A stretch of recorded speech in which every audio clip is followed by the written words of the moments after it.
உலகம் சுற்றும் வாலிபன் படத்துக்கு அப்பிறந்த தமிழக அரசு மிகப்பெரிய நெருக்கடி கொடுத்தது. அதையெல்லாம் தாண்டி அந்த படத்தை ரிலீஸ் பண்ணி சக்ஸஸ் பார்த்தாரு எம்ஜிஆர் அவர்கள். அதை திரும்பவும் நிகழ்த்தி காட்டுவார விஜய்னு சங்கர் மேடவாக்கத்திலேருந்து கேட்டிருக்காங்க. உலகம் சுற்றும் வாலிபன் மாதிரி நிச்சயமாக ஜனநாயகன் படத்தை மிகப்பெரிய வெற்றி படமாக விஜய் ஆக்கி காட்டுவார் அப்படின்றதுல எந்த சந்தேகமும் இல்லை. ஆனால் நீங்கள் கேள்வியில் குறிப்பிட்டிருக்கீங்கல்ல, தமிழக அரசு உலகம் சுற்றும் வாலிபனை தடை செய்ய முயற்சித்தது மாதிரி இந்த படத்துக்கும் தடைன்னு.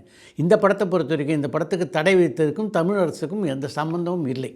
அதை உங்களுக்கு தெளிவுபடுத்தணும்னு நினைக்கிறேன்.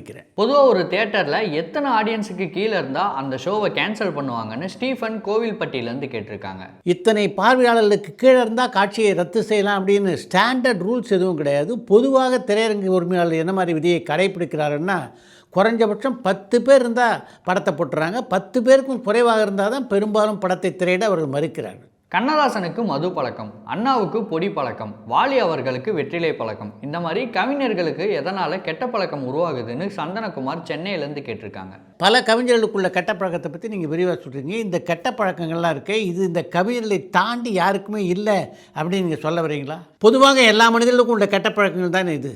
கவிஞர்களும் மனிதர்கள் தானே. கேபி சுந்தராம்பாள் அவர்கள் தமிழ் படங்களில் ஹீரோயினாக நடிச்சிருக்காங்களான்னு கடலாடியிலேருந்து பாலசுப்ரமணியம் கேட்டிருக்காங்க. கேபி சுந்தராம்பாள் தன்னுடைய முதல் படத்திலேயே கதாநாயகத்தான் நடித்தார். அதுக்கு பின்னால் அவர் நடித்த அவ்வையார் படத்திலும் அவர் தானே கதாநாயகி. நடிகர் பிரபாஸோட படமான ராஜா சாப் படத்தின் மேலே எந்த எதிர்பார்ப்பும் இல்லையே, எதனாலன்னு ஈஸ்வரி ஒசூர்லேருந்து கேட்டிருக்காங்க.